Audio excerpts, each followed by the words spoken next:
सतगुरुदेव की जय। सर्वसंग से प्रार्थना है, सत्संग प्रारंभ हो रहा है।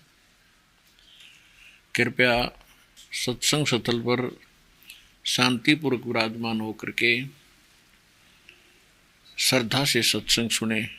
परमेश्वर की प्यारी आत्माओं से पुनर्निवेदन है, सत्संग प्रारंभ हो रहा है। कृपया सत्संग स्थल पर शांतिपूर्वक विराजमान होकर के श्रद्धा से सत्संग सुने। सत साहिब सतगुरुदेव की जय। बंदी छोड़ कबीर परमेश्वर जी की जय। बंदी छोड़ गरीबदास जी महाराज जी की जय। स्वामी रामदेवानंद जी गुरु महाराज जी की जय हो।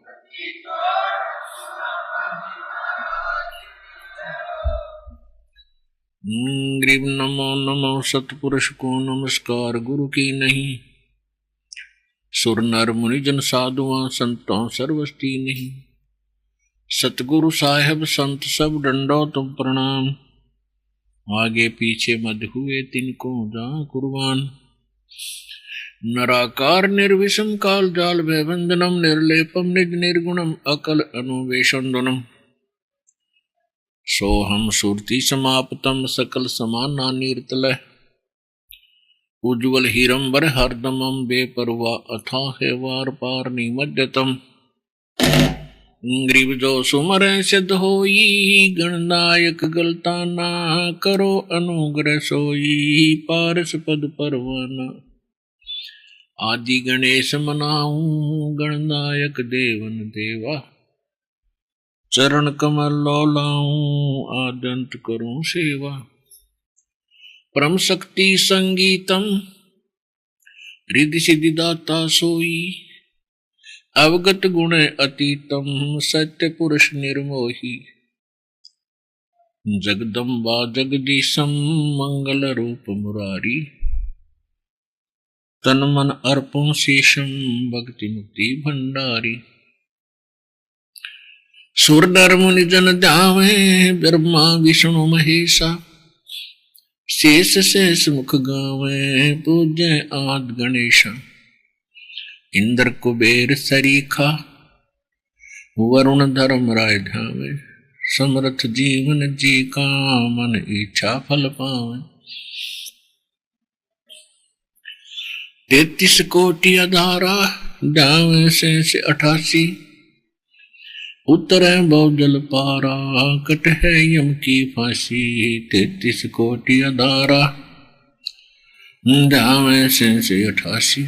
उत्तर बहुजल पारा कट है यम की फांसी। कर जोरूं विनती करूं धरूं चरण पर शीश।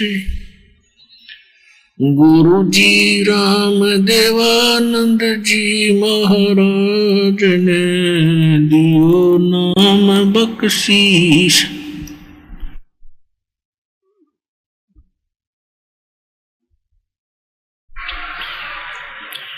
कोटि कोटि सिजदा करूं कोटि कोटि प्रणाम।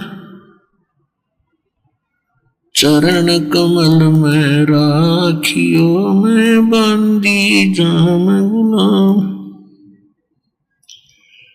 कुत्ता हूँ गुरुदेव का रामपाल दास का नाम। गले प्रेम की जेवड़ी जाके चो जाऊं। तो करो तो बावड़ो दूर दूर करो तो जाऊं। जो राखो तो ही रहूं जो देवो सुख। परम पिता परमात्मा सारी सृष्टि के रचने वाले कबीर देव कबीर साहिब अल्लाहु अकबर की असीम रजा से आप सभी पुण्यात्माएं इस शुभ समागम में उपस्थित हुए। धन्य भाग हैं उन पुण्यात्माओं के जिनको परमात्मा की यथार्थ जानकारी सुनने को उपलब्ध हो रही है। वो किसी भी माध्यम से है, किसी पुस्तक के माध्यम से है, किसी टीवी चैनल के माध्यम से है, या किसी डीवीडी और मेमोरी कार्ड के माध्यम से आप तक पहुंच रहा है, या सत्संग आप सीधे सुन रहे हैं। इन सभी पुण्यात्माओं के विशेष पुण्य उदय हुए हैं, जिस कारण से आपको युगों उपरांत असंख्य जन्मों के बाद ये सच्ची कथा सुनने को प्राप्त हुई। यथार्थ भक्ति मंत्र आप तक पहुंच पाया। काल की सैकड़ों बाधाओं को तोड़कर परमात्मा ने आप तक अपना सच्चा ज्ञान पहुंचाया है। धन्य है आप और आपके माता पिता जिनसे आपका जन्म हुआ। प्रथम तो मनुष्य शरीर का मिलना बहुत ही दुर्लभ है।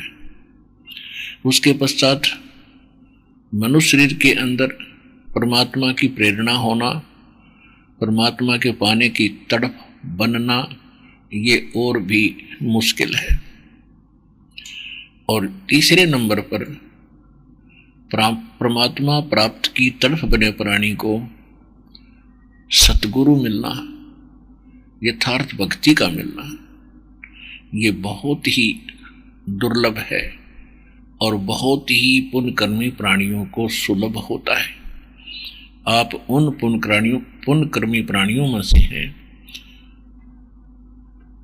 जिनको मनुष्य जीवन भी प्राप्त है, परमात्मा पाने की तरफ भी विद्यमान है, और इसी तरफ में आपको यथार्थ भक्ति, यथार्थ भगवान और यथार्थ अध्यात्म ज्ञान प्राप्त हुआ।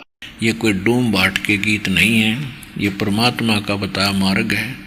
इसको हृदय से लगाकर और मर्यादा में रहते हुए इस सत्य भक्ति की साधना अंतिम श्वास तक करना, आप सफल होगे, आपका परिवार सफल होगा, सुख होगा। इस गंदे लोक में भी आपको बहुत सुविधाएं भगवान उपलब्ध कराएगा और फिर सतलोक लेकर जाएगा। सत्संग इस कलयुग के अंदर सत्संग का मिलना बहुत मुश्किल है, और जो संत सत्संग करते हैं वो स्वयं भी भ्रमित हैं, क्योंकि उनके पास सत्संग नहीं है, और फिर उसके बाद उनके पास मोक्ष के वो मंत्र नहीं है जिनसे प्राणी का मोक्ष हो सकता है। तो आज वैसे तो सभी समागम अच्छे होते हैं जहाँ सत्संग हो। सत्संग का अर्थ होता है यथार्थ अध्यात्म ज्ञान का प्रचार। तब तक तो दोष था नहीं जब तक उनको ये ज्ञान नहीं प्राप्त था, क्योंकि काल ने सबकी मति बंद कर रखी है, सबकी बुद्धि पर पत्थर डाल दिए। परमात्मा आए हैं, उसके बाद हम प्राणियों की ये बुद्धि खुली है ये ज्ञान सुन के। तो जब तक इन संतों को ये ज्ञान नहीं था कि तुम गलत मार्ग दर्शन कर रहे हो, तो अब तो उनको तकरीबन सबको पता चल चुका है, क्योंकि बहुत वर्ष हो गए टीवी चैनल के माध्यम से, पुस्तकों के माध्यम से। कहते हैं जानबूझ साची तजय और करे झूठ तने, और वाह की संगत है प्रभु सोपन में भी नहीं दे। ऐसा नालायक आदमी जानबूझ के बकवाद गड़े, अनजाने में पता नहीं किन किन पर गलतियां हुई हैं, हम सभी भ्रमित थे। और ज्ञान होने के बाद जानबूझ कर मिसगाइड करता है परमात्मा के बच्चों को।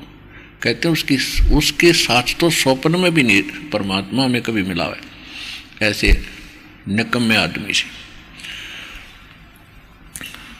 तो पुण्यात्माओं, सत्संग यदि मिल जाता है, सत्संग सभी अच्छे होते हैं, और सत्संग के अंदर पुण्यात्मा ही आ सकती हैं, अन्य यहाँ नहीं पहुँच पाते क्योंकि उनके भी संस्कार इतने अच्छे बने नहीं हैं। फिर भी आज का जो प्रोग्राम सत्संग प्रारंभ हो रहा है, समागम, ये एक विशेष दिन है इस दास के लिए।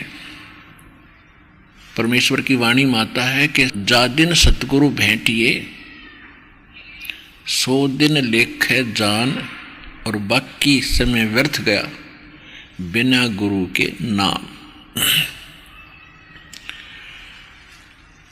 जिस दिन आपको दीक्षा प्राप्त होती है, या सच्ची दीक्षा, नकली गुरुओं से भी कोई लाभ नहीं, तो उस दिन आपका अध्यात्म जन्म होता है। बाकी का समय आपका व्यर्थ गया। जैसे पशु पक्षी ही भी अपने बच्चों की परवरिश के लिए अपने घोंसले गुफा बनाने के में ही अपना सारा जीवन व्यर्थ कर देते हैं, ऐसे ही हम और आप कर रहे थे जब तक गुरु नहीं मिले थे। तो आज ये समागम जो प्रारंभ हुआ है, ये फाल्गुन की अमावस्या, इस दिन इस दास को वो परम संत, वो हमारे दाता गुरुदेव मिले थे, उनसे ये दीक्षा प्राप्त हुई थी और उनसे आशीर्वाद प्राप्त हुआ था। उस दिन अंग्रेजी हिसाब से 17 फरवरी 1988 था और अपने देसी हिसाब से अमावस्या भी थी, फाल्गुन उत्तर के मध्य की जो अमावस्या होती है। तो ये दिन दास का अध्यात्म जन्म दिन है। जैसे आप सुनते हैं कि परमात्मा हमारे लिए भटक रहे हैं, गोता मारूं स्वर्ग में जा बैठूं पाताल, गरीब दास ढूंढता फिरूं मैं अपने हीरे मोती लाल। परमेश्वर कबीर देव जी ने अपनी प्यारी आत्मा गरीबदास जी को बताया, जब उन्होंने पूछा परमात्मा आप कैसे आए इतनी दूर, हम नालायकों के लिए हमने कितनी गलती कर रखी है, अब भी आपको नहीं पहचान रहे हैं। तब उन्होंने कहा था कि गोता मारूं स्वर्ग में और जा बैठूं पाताल, गरीबदास में ढूंढता फिरूं अपने हीरे मोती लाल। आप उस परमात्मा के हीरे मोती लाल हो, आपको वो इकट्ठे करने पर लगा हुआ है, लेकिन आप अनजानपने में परमात्मा को ना पहचान कर इस काल के जाल में फंसे रह जाते हो। तो परमात्मा प्रत्येक युग में आते हैं, उसके साथ साथ अन्य समय में भी वो जब चाहे कभी भी इस पृथ्वी पर आ जाते हैं। वो परमात्मा कभी जन्म नहीं लेते, सहशरीर आते हैं, सहशरीर चले जाते हैं।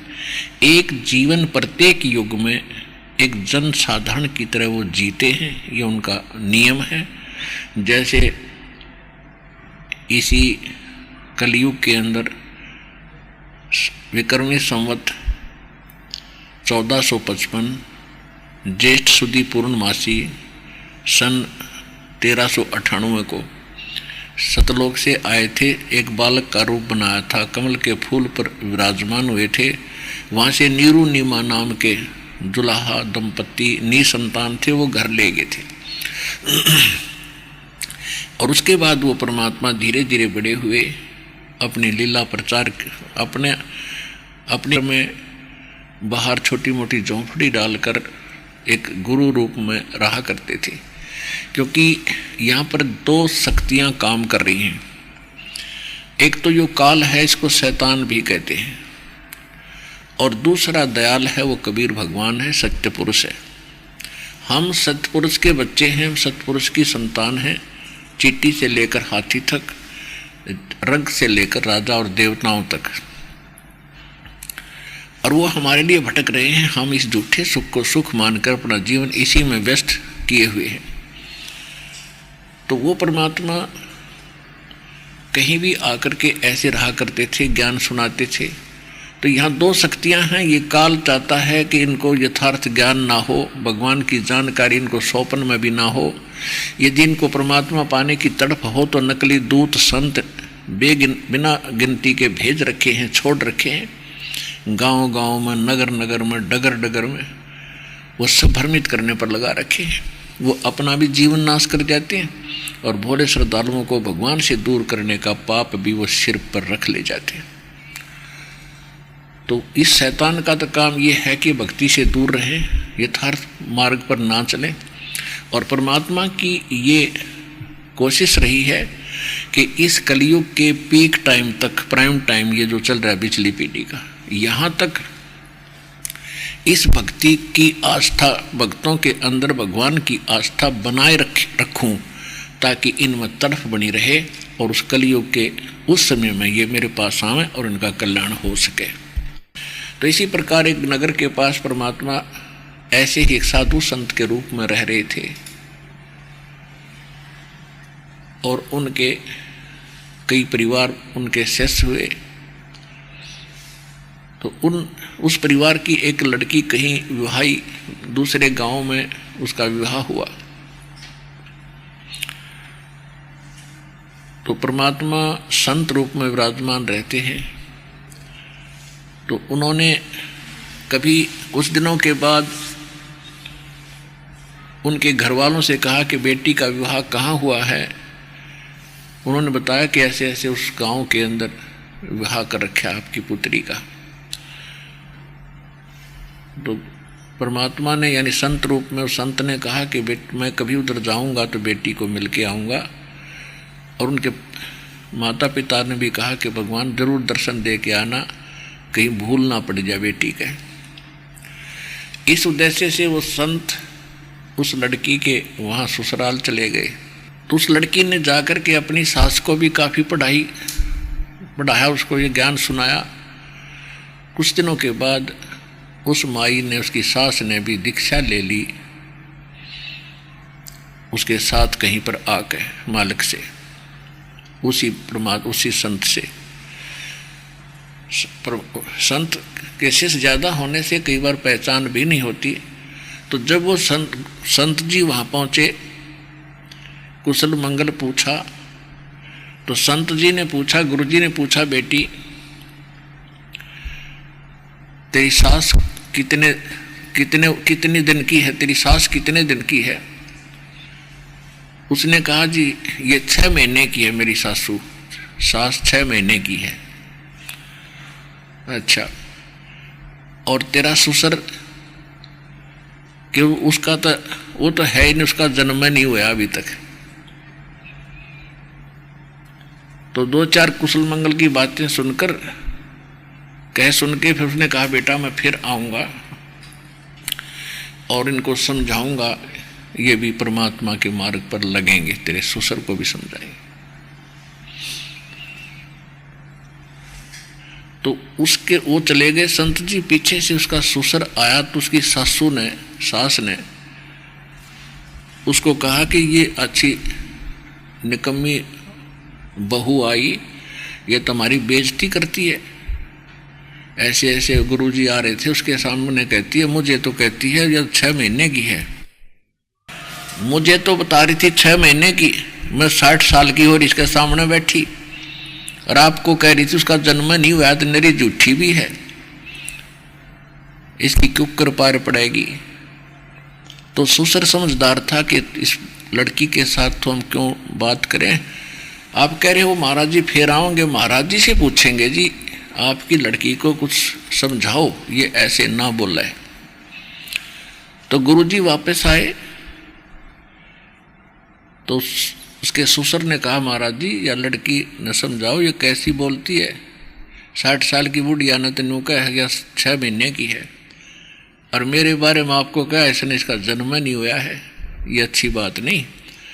ऐसे अच्छे घर की लड़की है, ये ऐसे बोल रही है, क्या सोचेंगे लोग, या पागल है या क्या कहेंगे। तो गुरुजी ने बताया, संत ने बताया, देखो ये हमारी कोड वर्ड थे, अध्यात्म यानी सत्संग के ये कोड वर्ड हैं, ये तुम नहीं समझ सके। इसका कहने का तात्पर्य ये है कि इसकी सासू ने अब इनाम लिया होगा 5-6 महीने पहले। हाँ जी, 6 महीने पहले यह इनाम दिला के लाई थी, और आपने दीक्षा ले नहीं रखी। आखा मैंने तो नहीं ले रखी। तो ये इसलिए कह रही थी कि जिस दिन सतगुरु मिल गए वो मनुष्य का जीवन उस दिन तो शुरू होता है, और जब तक मनुष्य शरीर नहीं मिला है तो व्यर्थ है, वो जीवन जन्म में नहीं गिनता। हमारे हिसाब से। तो कहने का भाव ये है पुण्यात्माओं, जा दिन सतगुरु भेंटिया सो दिन लेख जान, और बाकी समय व्यर्थ गया बिना गुरु के नाम। आज का जो समागम प्रारंभ हुआ है ये दास का जन्मदिन है। उससे पहले सन 1988 उससे पहले दास के 37 वर्ष पशु जैसे जीवन जीने में व्यर्थ हो गए थे। और उसके बाद जब ज्ञान हुआ, परमात्मा मिले, नाम मिला, तो ये वो शुभ दिन है। ये आने वाला जो अमावस्या है 1 यानी 2 मार्च की, जिस दिन परमात्मा का भोग पड़ेगा, तो ये समागम उस उपलक्ष्य में हो रहा है। तो पीछे लग गया जाऊं था मैं लोक वेद के साथ, रस्ते में सतगुरु मिल गए, दीपक दे दिया हाथ। लोक वेद किसे कहते हैं? लोक वेद होता है दंत कथा, सुना सुनाया ज्ञान, अक्षेत्रीय जो उस क्षेत्र में प्रसिद्ध हो, उसको कहते हैं अक्षेत्रीय ज्ञान लोक वेद, जो सत्य से दूर हो। तो उस लोक वेद के आधार से हमने श्री राम, श्री कृष्ण और हनुमान जी और दुर्गा जी और जितने भी देवी देवता हम सुना करते, जिनके नाम याद थे, उन सबको ही पूजा करते थे। और श्री ब्रह्मा, श्री विष्णु, श्री शिव जी के विषय में हम सुना करते थे कि अजरो अमर हैं, ये सर्व संकट मोचन हार हैं, सर्व सुखदाई हैं, इन अजन्मा हैं, इनके जन्म मृत्यु नहीं होती। तो ये लोक वेद था या झूठ थी, अज्ञान था यो। अब इनके इतिहास में इनकी जीवनी से पता लगा, जिन पुस्तकों को हम हृदय से लगाए रखते थे और सत्य मानते थे, पवित्र पुराणों को, तो उन्हीं पुराणों में आज हम पढ़ रहे हैं कि ये खुद मानते हैं कि हमारा जन्म मृत्यु होता है, हम अविनाशी नहीं। देवी पुराण सचित्र मोटा टाइप गीता प्रेस गोरखपुर से प्रकाशित, तीसरे स्कंद में 123 पृष्ठ पे भगवान विष्णु खुद कह रहे हैं अपनी दुर्गा माता को कि तुम शुद्ध स्वरूपा हो और ये सारा संसार आप ही से उद्भासित हो रहा है। मैं, ब्रह्मा और शंकर, हम आपकी कृपा से ही विद्यमान हैं। हमारा तो जन्म और मृत्यु होता है, आविर्भाव माने जन्म और तिरोभाव माने मृत्यु होता है, हम नित नहीं है। तो इसे सिद्ध हो गया कि इनकी जन्म मृत्यु होती है, ये नाशवान है। और हम सुनते थे इनको कि ये अविनाशी है, अजरो अमर हैं, सर्वेश्वर हैं। तो ये था लोकवेद। तो इसी आधार से ये दास हनुमान जी की पूजा करता था। बचपन से ही ऐसे किसी भक्तों से, किसी व्यक्ति से सुना तो मंगलवार का व्रत प्रारंभ कर दिया, हनुमान चालीसा शुरू कर दिया। और भी जो भी हमें कोई भी मंत्र थे, हरे राम हरे कृष्ण सीताराम राधे श्याम, ये सारे मंत्र कराया करते। ओम नमः शिवाय, ये गायत्री मंत्र बना रखा था नकलियों ने। यजुर्वेद अध्याय नंबर 36 का मंत्र नंबर 3 है, भूर्भुवः स्वः तत्सवितुर्वरेण्यं भर्गो देवस्य धीमहि धियो यो न प्रचोदयात्। कंप्लीट है ये, इसमें ओम मंत्र नहीं है। इस मंत्र के साथ ओम लगाकर इसको निष्क्रिय करने वाली बात है, इसका कोई लाभ नहीं मिलेगा, क्योंकि इस मंत्र में ओम नाम नहीं है। ये महिमा है पूर्ण परमात्मा सत्य पुरुष की, और ओम नाम है ब्रह्म का, काल का। तो ओम नाम के प्रथम तो ओम नाम ही कंप्लीट नहीं है, और फिर इस ओम नाम को ला दिया हमने परमात्मा की महिमा के साथ। अब जैसे ओम तो समझ ले मुख्यमंत्री का नाम है, और हम महिमा करें प्रधानमंत्री की, तो वहाँ ओम लगा, हमने मुख्यमंत्री लगाकर उसकी महिमा गा रहे हैं। तो कितनी अकल अपने में। और क्या वो सोचेगा सामने वाला प्रधानमंत्री कि मुझे मुख्यमंत्री कहकर संबोधित कर रहा है, कैसा बेवकूफ आदमी है ये, निकालो इसको यहाँ से। तो ऐसे हम भ्रमित कर रखे थे। अब जैसे ये गायत्री मंत्र जो इन नकलियों ने हमें दे रखा था, और शायद हिंदुस्तान का हिंदू शायद ही कोई बचा हो जो इस मंत्र का जाप ना करता हो, चाहे और कोई पूजा वो करता था, इसको अवश्य करता था इसका जाप, जो थोड़ी सी आस्था भगवान की रखता है। तो पुण्यात्मा, अब पता चलेगा कि हम लोक वेद के आधार से जो साधना कर रहे थे वो कैसी दी गई थी हमारे नकली गुरुओं द्वारा। पुण्यात्माओं, परमात्मा ने आपको शिक्षित इसलिए किया है कि आप इस अध्यात्म ट्रेनिंग को पूरा करो और अच्छी तरह समझो इसको। इतने दिन खो दिया हमने, भगवान भगवान करते फिरे, परमात्मा की हमने चाह बचपन से ही लगी है। कोई दुख होता तो भगवान के आगे रोते हैं, और जब हमें अब मौका मिला है तो इसको चूकना नहीं, तन मन धन से इसको सफल करने की चेष्टा करो। परमात्मा आपकी मदद करेगा, हरदम साथ रहेगा, जब मर्यादा में रहोगे आपके घर में भी सुख होगा, आपका परिवार भी सुखी होगा, आपको मोक्ष भी गारंटीड मिलेगा, गारंटीड। लिख लेना किताब। तो इसको समझना पड़ेगा आपने। पहले निरे गीत गान तो बात नहीं बने, भजले रे भगवान तेरे काम आओगा, भजले रे भगवान तेरे काम आओगा, ये तो अच्छी बात है, लेकिन वो भगवान कौन है, उसका भजन कैसे होता है, वो नाम कौन सा है, जब तक आप इससे संतुष्ट नहीं होगे तो आप भक्ति कर ही नहीं सकते। तो सबसे पहले आपको ज्ञान सुनना पड़ेगा।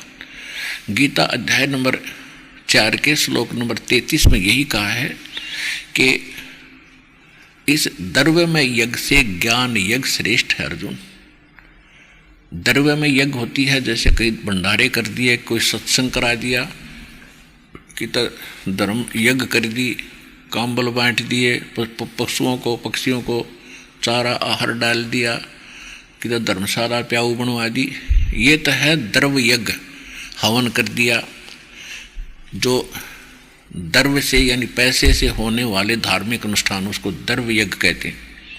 उसमें कहा कि ज्ञान यज्ञ श्रेष्ठ है। ज्ञान यज्ञ का अर्थ है पहले ज्ञान सुने, और ज्ञान सुनकर फिर जो गुरु बताओ संत बताओ उस ज्ञान के आधार से फिर तुम धार्मिक अनुष्ठान कर, तब सफलता मिलेगी। ऐसे आंख मीच के अंधाधुंध मनमाना आचरण करने से कोई लाभ नहीं होगा। श्रीमद् भगवद गीता अध्याय नंबर 16 के श्लोक नंबर 23 और 24 में कहा है कि शास्त्र विधि को त्याग कर, 23वें श्लोक में कहा कि शास्त्र विधि को त्याग कर जो मनमाना आचरण करते हैं पार्थ, उनको न तो कोई सुख होता है, न कोई सिद्धि प्राप्त होती है, और न ही उनकी कोई गति होती है। और इन 3 वस्तुओं के लिए ही हम भगवान की साधना करते हैं, और तीनों से होती नहीं। फिर 24वें श्लोक में 16वें अध्याय में कहा कि इससे तेरे लिए अर्जुन कर्तव्य और अकर्तव्य की व्यवस्था में सद्ग्रंथ ही प्रमाण है।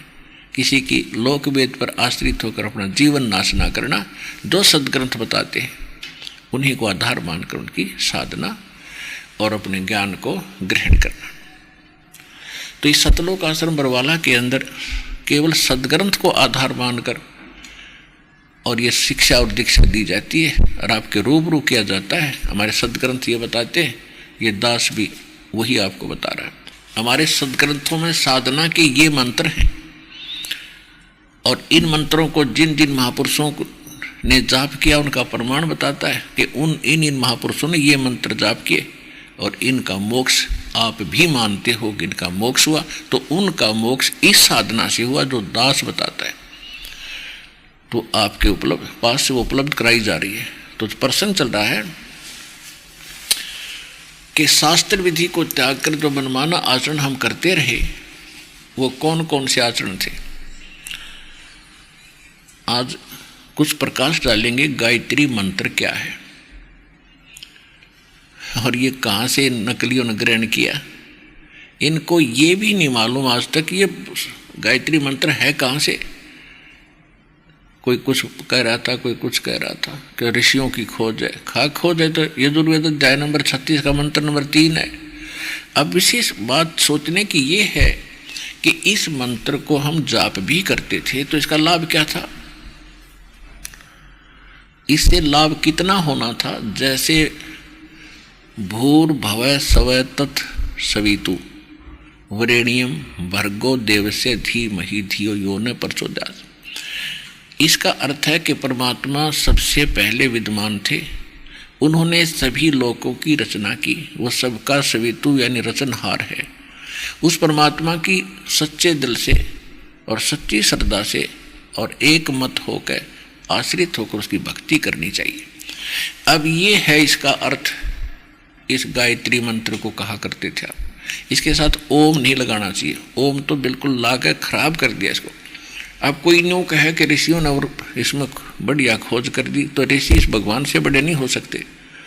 अब जैसे किसी मोटरसाइकिल कंपनी ने उसका पिस्टन बना कर दे रखा है और उसमें कोई अपनी चतुरता करता है, उसका एक नट वेल्ड और कर देता है कि अब ये बढ़िया हो गया। उसने तो भट्ठा बैठा दिया, बढ़िया तो पहले बना के कंपनी ने रख रखा था स्पेयर पार्ट में। तो कहने का भाव ये है कि ये जो वेद हैं हमारे, ये ISI मार्क के स्पेयर पार्ट्स हैं, और इनको जो जानने वाला इंजीनियर है वही उठा उठा कर इसकी राम नाम की गाड़ी बना देता है। इन नकलियों ने कोई पता ही नहीं था कौन सा मंत्र वेद बताते हैं, कौन सा मंत्र गीता बताती है। गीता जी में केवल एक ओम मंत्र है। ब्रह्म कहता है मेरा जाप ओम मंत्र है। उस परमात्मा का की साधना करनी है, मैं जानता नहीं, उसका ओम तत्सत मंत्र है, 3 मंत्र का जाप है। और गीता में कोई नाम के जाप का कोई प्रावधान नहीं, ना वेदों में है। तो ये नकली कहाँ से लाई? अन्य मंत्र अटपट करके सहस्रनामा विष्णु का बना लिया है। ओम भगवते वासुदेव, ओम नमो भगवते वासुदेव, ओम नमः शिवाय। ये मंत्र नहीं है, ये मनमाना आचरण है। तो कहने का भाव ये है कि इस जैसे ये गायत्री मंत्र है, इसका अर्थ ये दास ने बताया है, ये बनता है। तो अब जैसे बिजली के गुण लिखे हैं कहीं पर, ये विद्युत के, और उसके गुणों में लिखा है कि बिजली पंखा चला देती है, बल्ब जगा देती है, अंधेरे में को उजाले में बदल देती है, जमीन से पानी निकाल देती है। बिल्कुल सही है। और कोई इस सेंटेंस को पढ़ता रहे पढ़ता रहे पढ़ता रहे, 1000 लाख बार पढ़ ले, क्या यूज है उसका? उस जो गुण बिजली के लिखे हैं वो प्राप्त कैसे होंगे, ये मेथड, ये तरीका खोजना था। उसका तरीका इससे हटकर है। किसी व्यक्ति से पूछे भाई कनेक्शन कैसे मिलता है, वो कौन कौन से पेपर तैयार करने पड़ते हैं, वो सारे तैयार करें। जो भी उनकी फॉर्मेलिटी है बिजली प्रदान करने वाले महकमे की, वहाँ जावे और उनके बताए अनुसार सारे फार्म भरे, विटनेस दिवावे और फिर वो कनेक्शन देंगे। तो जो गुण आप सुना करते और गाया करते और बोलिया करते, आप भी रोज रटा करते, वो गुण तब मिलेंगे जब आप कनेक्शन ले लोगे। फिर वो गुण गाइयो चाहे ना गाइयो, फिर तो रोज उनका आनंद लीजियो। तो इस गायत्री मंत्र में ये गुण है उस भगवान के।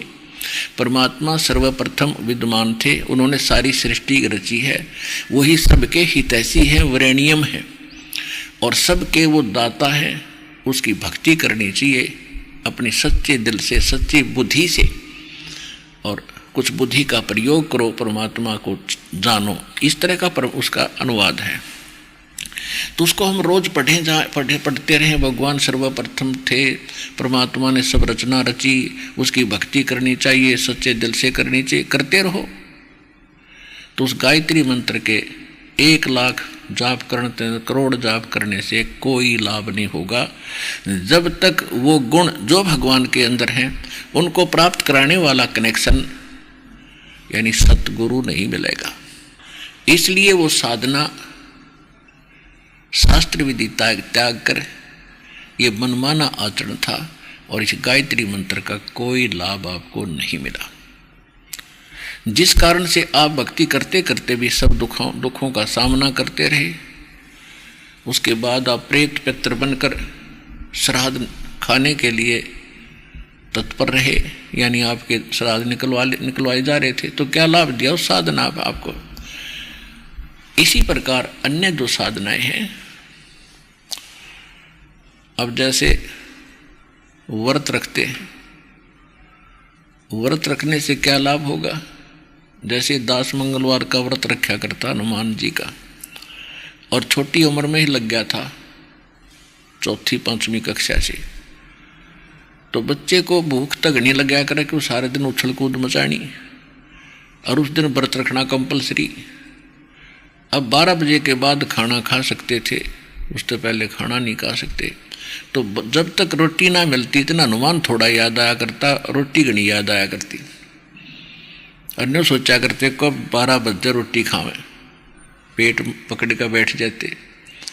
तो कहने का भाव ये है कि starvation could not lead to salvation, भूखा मरने से भगवान नहीं मिल सकता। और फिर ये प्रावधान कहा ऐसे व्रत रखने का। सूक्ष्म वेद में लिखा है कि प्रथम अंदर संयम राखे, योग युगत सब सतगुरु भाखे। सबसे पहले खाने और पीने में संयम करे, कति इतना कम भी नहीं खावे जिस तरह सारे दिन रोटी याद आवे या आंत कट्ठी हो जाए, अस्वस्थ हो जाए इंसान। और इतना ज़्यादा भी नहीं खावे, खा ले दड़ी पक्का, और फिर अंगड़ाई टूटा जमाई आवे, भक्ति करी जाना।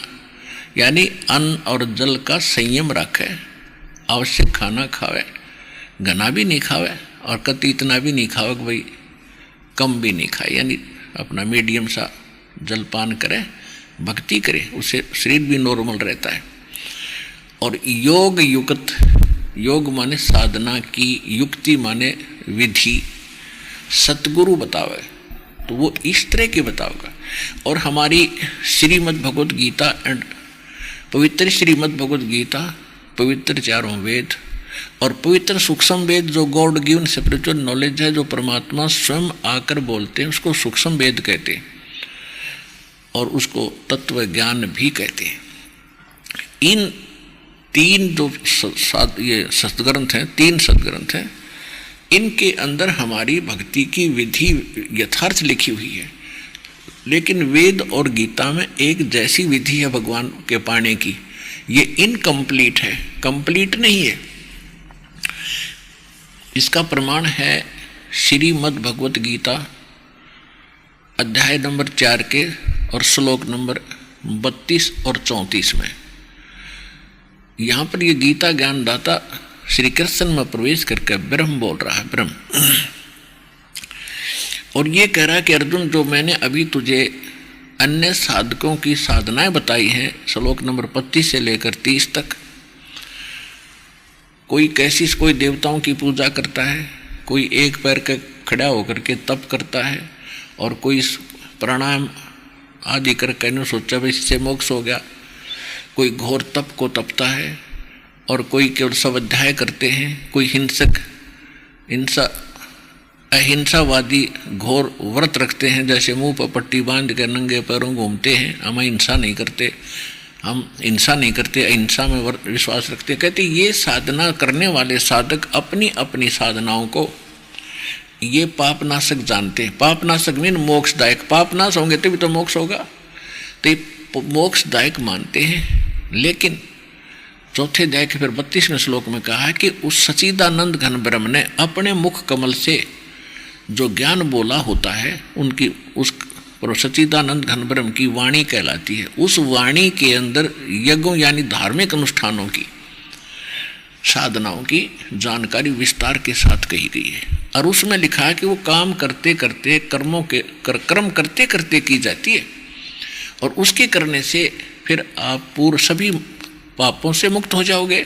और उस फिर चौथे अध्याय के 34वें श्लोक में कहा है कि वो जो तत्व ज्ञान है मैं नहीं जानता, गीता ज्ञानदाता कहता है, उसके लिए तत्वदर्शी संतों की खोज करो जो उस तत्व ज्ञान से परिचित हों जो गॉड गिवन स्पिरिचुअल नॉलेज है। Complete God given, complete spiritual knowledge है, यानी पूर्ण परमात्मा द्वारा दिया गया संपूर्ण ज्ञान उसमें है। और वो तत्वदर्शी संत बताओगे, उनके पास जाकर विनम्र भाव से प्रणाम करके, दंडवत प्रणाम करके पूछना, तब वो आपको बताएंगे। तो इससे सिद्ध हो गया कि गीता के अंदर कंप्लीट स्पिरिचुअल नॉलेज नहीं है। लेकिन गलत नहीं है। गीता अध्याय नंबर 7 के श्लोक नंबर 29 में गीता ज्ञानदाता बता रहा है कि मैं जो ज्ञान दे रहा हूं तुझे कि तत्वदर्शी संत की खोज कर ले। और जिन्होंने मेरी इस बात को आश्रय कर लिया, मेरे ज्ञान का आश्रय कर लिया, जो मेरे इस ज्ञान के आश्रित होकर और तत्वदर्शी संत से संपर्क साध लेते हैं, वो व्यक्ति जो केवल जरा और मरण से छूटने का ही प्रयत्न कर रहे हैं। जरा माने बुढ़ापे का कष्ट और मरण माने मृत्यु, तो वो तत्परम से और सारे आत्म ज्ञान से और सारे इन कर्मों से परिचित हो चुके। जो केवल जरा और मरण, जरा माने वृद्ध अवस्था का कष्ट, बुढ़ापे का दुख और मरण माने मृत्यु, जो केवल जरा और मरण से मोक्ष पाने के लिए, छुटकारा पाने के लिए जो प्रयत्नशील हैं, वो मेरे इस ज्ञान को आश्रित कर चुके हैं और वो तत्ब्रह्म से परिचित है। तत्ब्रह्म और सारे अध्यात्म ज्ञान से और सारे कर्मों से वो परिचित हो चुके। तो कहने का भाव ये है कि वो फिर इस संसार की किसी अन्य वस्तु की इच्छा नहीं रखते, वो केवल वृद्ध अवस्था से यानी और पुनर्जन्म से छुटकारा पाना चाहते। तो कहने का भाव ये है कि इस जीव के लिए वृद्ध अवस्था सबसे बड़ा दुख है, सबसे बड़ा कहर है इसके लिए। और फिर मृत्यु उससे भी बूंदी, उससे भी बुरी। हम अपने बच्चों में कैसे सुख से रह रहे हैं, कितने प्यार है इनके अंदर, कितना संपत्ति में हमारा लगाव है, सारा जीवन उसी पर लगा देते हैं, जमीन खरीदने में, उसके ऊपर कोठी बंगले बनाने में, और फिर मर जाते हैं 1 सेकंड में। तो ये कोई जीवन है? तो ये छुटकारा होगा वहाँ सतलोक में जाने से जहाँ आप रहा करते थे, और वहाँ जाने के बाद फिर आप वापस मृत्यु में नहीं आओगे। वहाँ वृद्ध अवस्था नहीं है, ऐसी सृष्टि है, ऐसे ही आपका परिवार बनेगा और वो परिवार सदा के लिए आपके साथ रहेगा। वहाँ किसी चीज़ का अभाव नहीं है, कोई मृत्यु नहीं है, कोई राग द्वेष नहीं है, इतना वहाँ का वातावरण इतना अच्छा है। तो हम उसको छोड़कर यहाँ गलती से आ फंसे और हम इतने दलदल में धस गए, हमने वो शुद्ध भी ना रही कि इससे हटकर भी कोई स्थान है, इससे हटकर भी कोई भगवान है। अभी तक हमारे धर्मगुरु स्वर्ग तक की रामायण सुनाया करते थे, अभी तक ये हमारे को स्वर्ग तक की ही कथा सुनाया करते थे, और मृत्यु फिर भी डेफिनेट है, अपने कर्म भोग कर फिर आना ही पड़ता है। तो ये जो पढ़ाई इनकम्प्लीट थी, ये धातम मार्ग इनकम्प्लीट था, अधूरा था। अब संपूर्ण spiritual knowledge, complete spiritual knowledge परमात्मा का दिया हुआ इस दास के पास उपलब्ध है, विश्व में किसी के पास नहीं है। ये आज समझ में आ जाए आपके, चाहे 10 दिन के बाद आ जाना, ये विश्व में ज्ञान किसी के पास नहीं है, और ना भक्ति है और ना ये मंत्र है।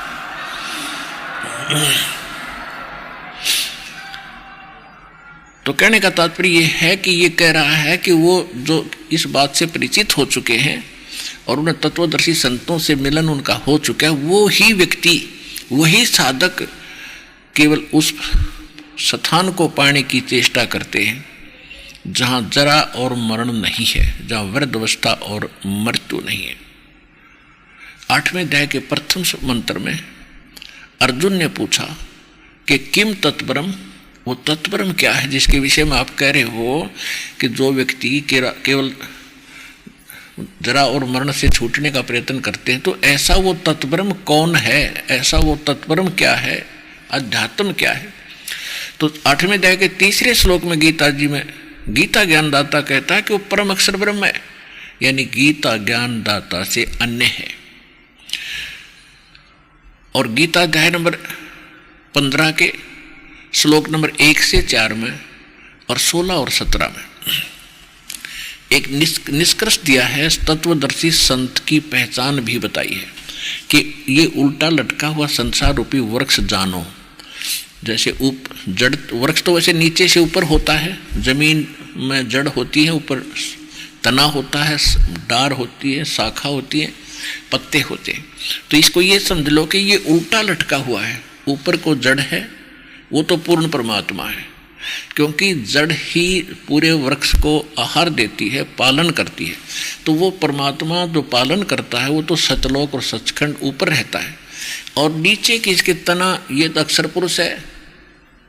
गीता ज्ञानदाता नहीं बता, गीता ज्ञानदाता ने तो इतना कहा है कि ऊपर को जड़ और नीचे को तीनों गुण रूपी शाखा वाला ये उल्टा लटका हुआ संसार रूपी पीपल का वृक्ष जानो। और जो संत इसके सारे विभाग जानता है, स वेदविद, वो तत्वदर्शी संत है, वो वेद के तात्पर्य को जानता है, उससे बात कर। तो जैसे परमात्मा की लीला में लिखा है कि वो स्वयं आकर के यथार्थ ज्ञान अपनी अच्छी आत्माओं को देते हैं, सतलोक से चलकर आते हैं। तो 600 वर्ष पहले परमात्मा ने वो भूमिका की थी। इस तत्व ज्ञान को 600 वर्ष पहले बोला था, जिसे सच्चिदानंद घनब्रह्म की वाणी 4th अध्याय के 32वें श्लोक में गीता जी में कहा है। तो उसमें क्या लिखा है कि अक्षर पुरुष एक पेड़ है और सरपुरुष वा की डार और तीनों देवा शाखा है ये पात रूप संसार। 600 वर्ष पहले सूक्ष्म वेद के अंदर ये कंप्लीट गीता ज्ञान निष्कर्ष दे रखा था 15वें अध्याय का एक श्लोक में। अक्षर पुरुष एक पेड़ है, सरपुरुष वा की डार और तीनों देवा शाखा है ये पात रूप संसार।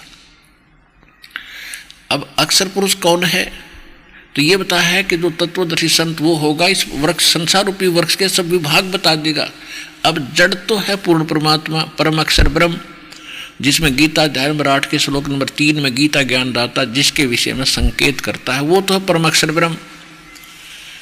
और गीता अध्याय नंबर 15 के श्लोक नंबर 16 और 17 में 3 पुरुष बताए, एक सरपुरुष एक अक्षर पुरुष।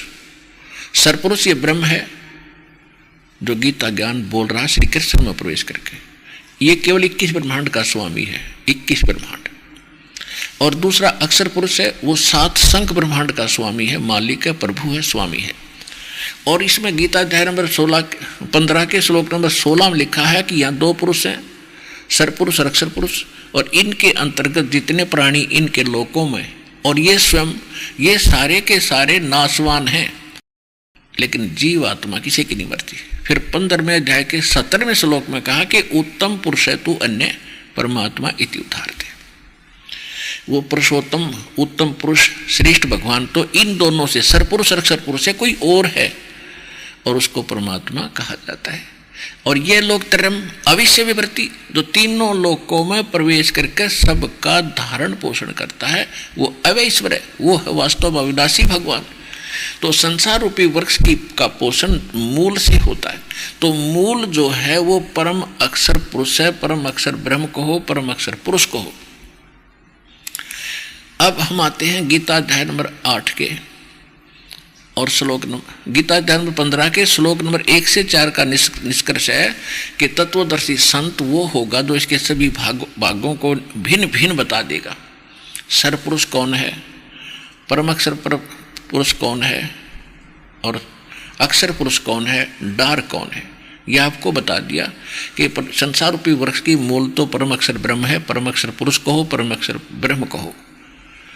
और तना जो जमीन से बाहर दिखाई देता उसको वो सरपुरुष जानो, सरपुरुष न अक्षर पुरुष, अक्षर पुरुष जिसको परब्रह्म भी कहते हैं, जो 7 संग ब्रह्मांड का स्वामी है। उसके बाद उस तने से एक मोटी डार निकलती है, वैसे तो बहुत सी निकलती है, उनमें से एक को समझो ये सरपुरुष है, ज्योति निरंजन है, ये काल है, 21 ब्रह्मांड का स्वामी है, ये ब्रह्मा विष्णु महेश का पिता है।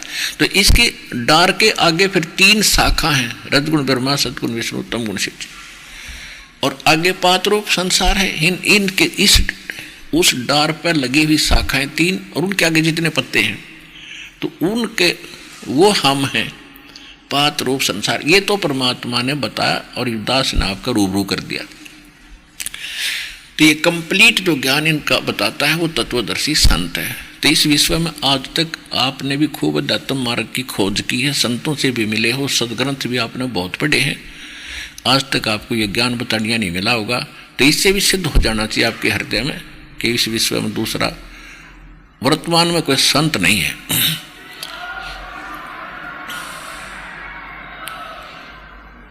जो तत्वदर्शी संत हो। अब प्रश्न आता है,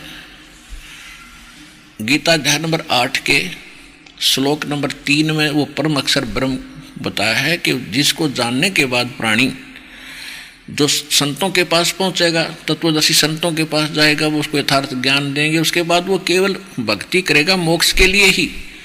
वृद्धावस्था उसने दिखेगी, खड़ी दिखाई देगी, पैर टूटेगा, बुढ़ापे में सारा कुछ का संकट जीव पर आ जाता है।